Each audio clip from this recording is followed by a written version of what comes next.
বিসমিল্লাহির রহমানির রহিম। ভাই ও বোনেরা যে যেখান থেকে আমাকে দেখছেন এবং শুনছেন, আপনাদের সবাইকে আমার সালাম, আসসালামু আলাইকুম। আশা করি আপনারা ভালো আছেন, আমিও ভালো আছি। UK property gossip by Tasmina YouTube চ্যানেলের পক্ষ থেকে জানাই শুভেচ্ছা। আজ মে মাসের 8 তারিখ বৃহস্পতিবার 2025। এই মুহূর্তে লন্ডনের তাপমাত্রা আছে 14 ডিগ্রি সেলসিয়াস। তো আজ আপনাদের সাথে যে বিষয়টি নিয়ে কথা বলতে চাচ্ছি সেটা হলো যে শেখ হাসিনার ভাগ্নি এবং ব্রিটিশ এমপি টিউলিপ সিদ্দিককে দুদক তলব করেছে। এখন এই ব্রিটিশ এমপি টিউলিপ সিদ্দিককে কেন দুর্নীতি দমন কমিশন অর্থাৎ দুদক তলব করলো, সে বিষয়টি নিয়ে আজ আপনাদের সাথে কথা বলতে চাচ্ছি।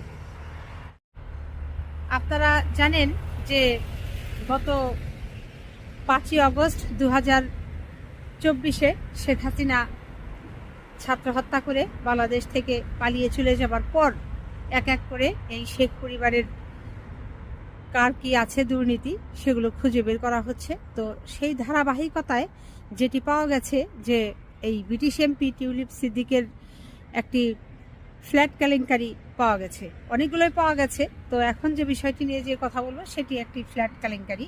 এটি হচ্ছে এরকম বিষয়টি যে গুলশান 1-এ 1963 সালে ইমাম হোসেন চৌধুরী নামে একজন বিচারপতিকে সরকার থেকে 1 বিঘা 19 কাঠা 13 ছটাক এই পরিমাণের একটি প্লট জমি বরাদ্দ করা হয়েছিল এবং এটি দেওয়া হয়েছিল ওই বিচারপতি ইমাম হোসেন চৌধুরীকে ইজারা হিসাবে, অর্থাৎ 99 বছরের জন্য। তখন ওখানে উল্লেখ ছিল যে এই জমি, এই প্লট কোনোভাবেই 99 বছরের মধ্যে তিনি বিক্রয় করতে পারবেন না। 1973 সালে অর্থাৎ 10 বছর পর এই লোক তিনি অপর আরেক লোকের নামে এই প্লটটি এটাকে কি বলে ওই হস্তান্তর করেন, সেটা হচ্ছে পাওয়ার অফ অ্যাটর্নি দিয়ে দেন একটা সাময়িক সময়ের জন্য। ওই সময়ে এই লোকের কাছ থেকে যে কোনোভাবেই হোক ইস্টার্ন হাউজিং নামের একটি কোম্পানি, যেটির মালিক মারা গেছেন জহিরুল ইসলাম, তিনি নিয়ে নেন।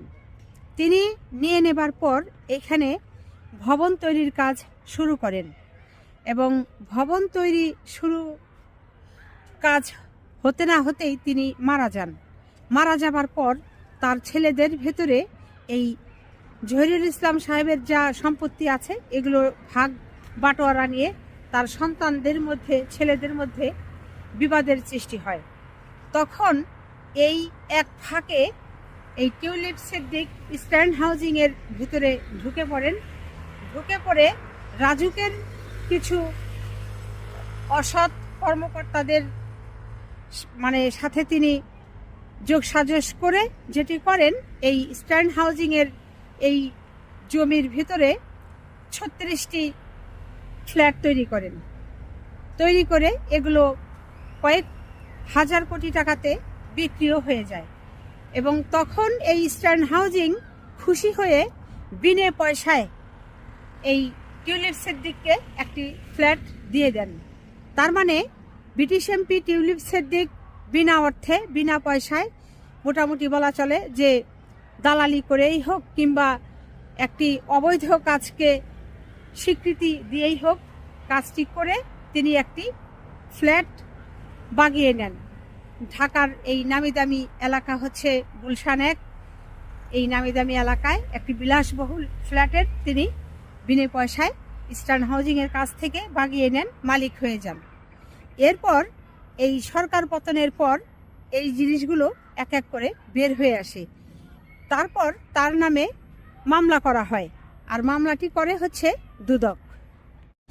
গত 2025 সালের এপ্রিল মাসে দুদক এই ব্রিটিশ এমপি টিউলিপ সিদ্দিকের নামে মামলাটি করে এবং গতকালকে দুদক টিউলিপ সিদ্দিককে একটি নোটিশ দেয়, আর নোটিশটি যায় ঢাকার যে ধানমন্ডি আবাসিক এলাকায় তার যে বিভিন্ন সম্পত্তিতে ঠিকানা দেখানো হয়েছে সেই ঠিকানায় এই নোটিশ যায়। সেই সাথে গুলশান 2-এ এই টিউলিপ সিদ্দিকের যে ঠিকানা ব্যবহার করা আছে বিভিন্ন সম্পত্তিতে, সেখানেও চিঠি প্রেরণ করা হয় যে আগামী 14ই মে বুধবার 2025 সকাল 10টায় টিউলিপ সিদ্দিক যেন তিনি এই দুর্নীতি দমন কমিশনের যে প্রধান কার্যালয় আছে সেখানে তিনি যেন হাজির থাকেন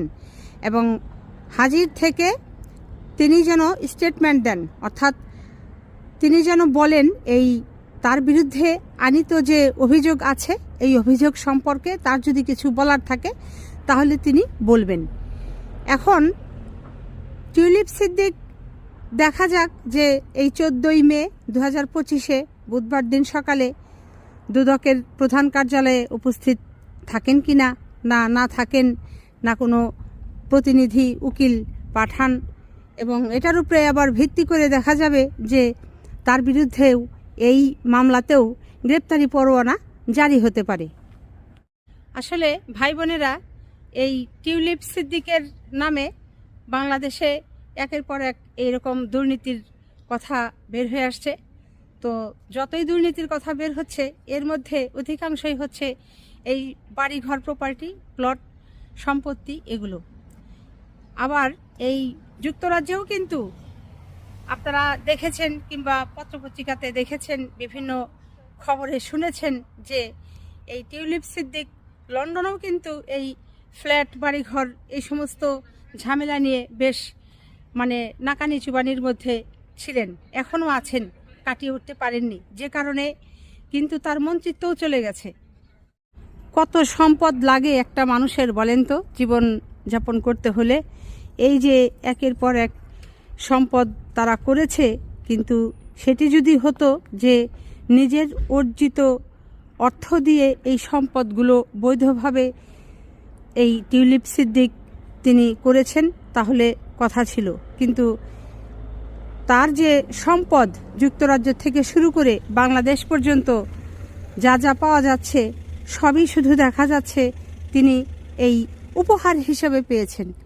এখন উপহার হিসাবে কেউ যদি কারো কাছ থেকে কিছু পায়, পেতেই পারে, কিন্তু অনেক দেশের আইন অনুযায়ী যে ব্যক্তি তাকে উপহার দিল তিনি ওই সম্পদটি কিভাবে পেয়েছিলেন এটিও কিন্তু তারা খতিয়ে দেখে।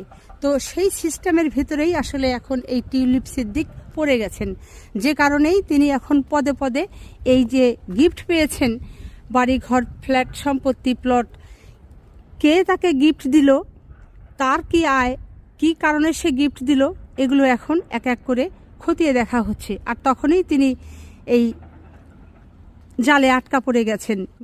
এখন অনেকেই আবার বলেন, কমেন্ট করেন, প্রশ্ন করেন যে ব্রিটিশ আইন কেমন, যে টিউলিপ সিদ্দিকের বিরুদ্ধে এত মামলা হচ্ছে, এত অভিযোগ উঠেছে, তারপরেও কেন তাকে এই এমপি পদে বহাল রাখা হয়েছে, তাকে কেন এমপি পদ থেকে সরিয়ে দেওয়া হয় না। আসলে ব্রিটিশ আইন খুব সুন্দর, শক্ত আইন। এই ব্রিটিশরা আইনের প্রতি খুব শ্রদ্ধাশীল, সেই সাথে এই দেশে যারা বসবাস করে এরাও সবাই আইনের প্রতি শ্রদ্ধাশীল।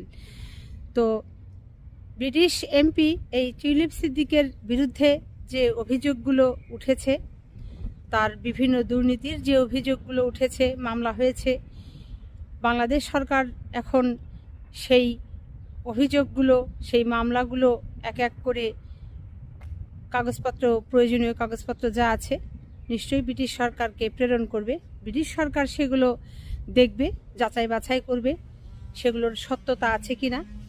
যদি দেখে যে এই টিউলিপ সিদ্দিকের বিরুদ্ধে যে অভিযোগগুলো উঠেছে বিভিন্ন দুর্নীতির, এগুলোর প্রমাণ মিলে, এগুলোর সত্যতা তারা পায়, তাহলে ধরে নেবেন যে এই যে টিউলিপ সিদ্দিক খুব শীঘ্রই এই এমপি পদ থেকে তাকে সরে দাঁড়াতে হবে। তো আজ এখানেই শেষ করব। সবাই ভালো থাকবেন, সুস্থ থাকবেন এবং আমার জন্য দোয়া করবেন। আমার এই চ্যানেলটিতে লাইক, কমেন্ট, শেয়ার এবং সাবস্ক্রাইব করবেন। আসসালামু আলাইকুম, আল্লাহ হাফেজ।